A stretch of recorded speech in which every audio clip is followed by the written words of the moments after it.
दोस्तों मेरा ये वीडियो उन लोगों के लिए है जो लड़कियां सरकारी नौकरी की तैयारी कर रहे हैं लेकिन उनको कोई एग्ज़ाम नहीं निकल रहे हैं और शादी का प्रेशर है। उन लड़कों के लिए है जिनके कोई एग्ज़ाम नहीं निकल रहे हैं और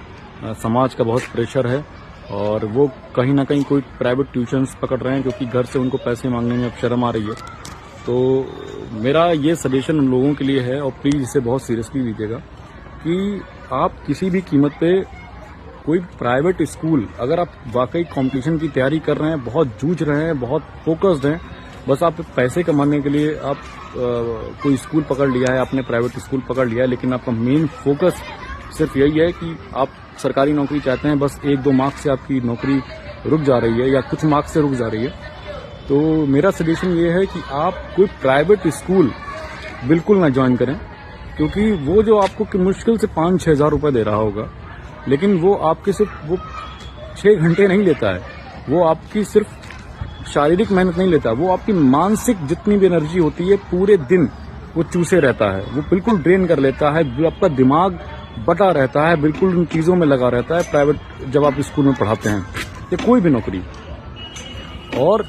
ट्यूशन वगैरह पढ़ा रहे हैं तो क्लास 1 से लेके 5 की कोचिंग, प्राइमरी की कोचिंग ना पढ़ाइए, आप अपर प्राइमरी क्लास 6, 7, 8 की कोचिंग पढ़ाइए, क्योंकि वो उस कोचिंग का सिलेबस हूबहू वही सिलेबस है जो आपके कंपटीशन में पूछा जाता है, चाहे वो हिंदी हो, इंग्लिश हो, मैथ्स हो,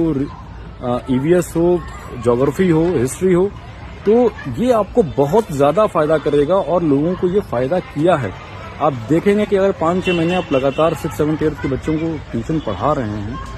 और तो आप देखेंगे कोई एग्जाम आप दे रहे हैं कि अरे ये तो वही एक क्वेश्चन है जो मैंने बच्चे को उस दिन पढ़ाया था, क्योंकि कोई भी सरकारी एग्जाम हो उसकी जो सिलेबस है क्लास 6 से 10 तक आता है और छोटे एग्जाम्स में जितने भी जीएस का जो पोर्शन है वो क्लास 6 से 8 तक ही है, चाहे वो हिंदी हो। तो मेरा मानना है कि आप अगर ट्यूशन पढ़ा रहे हैं तो प्राइमरी की ट्यूशन बिल्कुल मत पढ़ाइए, आप अपर प्राइमरी की ट्यूशन पढ़ाइए, आपको बहुत फायदा होगा। और ट्यूशन को आप सिर्फ एक पैसे कमाने का जरिया के रूप में मत देखिए। आप ट्यूशन अगर पढ़ा रहे हैं तो ये आपको मेंटल बहुत रिलीफ देगा। घर में किसी ने कोई बात कह दी, समाज में किसी ने कोई बात कह दी, अब आपका दिमाग पूरा उस पर लगा हुआ है, लेकिन जब आप बच्चे को पढ़ाएंगे, आप अच्छा पढ़ा लेंगे, बच्चा आपको कहेगा कि आप उसके बेस्ट टीचर हैं, तो आपको एक मेंटल रिलीफ मिलेगा। साथ में ये आपकी तैयारी को भी बहुत ज्यादा पैना करेगा, क्योंकि सारी की सारी एग्जामिनेशन आप देखेंगे तो जो भी आ रहा है वो अपर प्राइमरी के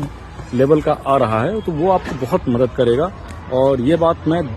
वादा करता हूं आपसे कि आप लोग बहुत ज्यादा इस पे आपको बहुत फायदा होगा। तो जो भी बच्चे तैयारी कर रहे हैं, जो भी लोग तैयारी कर रहे हैं, जहां वो लड़के हो या लड़कियां, प्लीज अगर आप ट्यूशन पढ़ा रहे हैं तो अपर प्राइमरी की पढ़ाइए, ना कि प्राइमरी की। और इसे सिर्फ पैसे से मॉनेटरी फायदा मत देखिएगा, आप इसको एक मेंटल फायदा और अपने एग्जामिनेशन पॉइंट ऑफ व्यू से जरूर देखिएगा। और हताश मत होइए, क्योंकि कभी कभी हमें लगता है कि हमारा एग्जाम बहुत अच्छा गया और वो एग्जाम हमारा बहुत खराब होता है, लेकिन कभी कभी हम हताश निराश होकर बैठ जाते हैं। लेकिन चलो, हम कहते हैं कि एक एग्जाम दे आते हैं, होना तो बिल्कुल हमारा नहीं है, क्योंकि हम हताश हो चुके होते हैं और देखते हैं कि उसी एग्जाम में हमारा नाम पीडीएफ में होता है। तो कब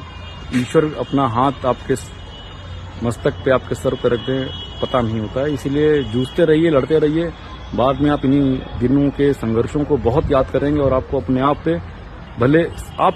पे बहुत गर्व होगा। आपको जो तसल्ली होगी वो उसका मूल्य अमूल्य है। ठीक है, आप मेरी इस बात को जरूर कंसीडर करिएगा और ये शायद आपको बहुत फायदा करेगी। मिलते हैं अगली बार एक नए सजेशन के साथ, तब तक के लिए जय हिंद।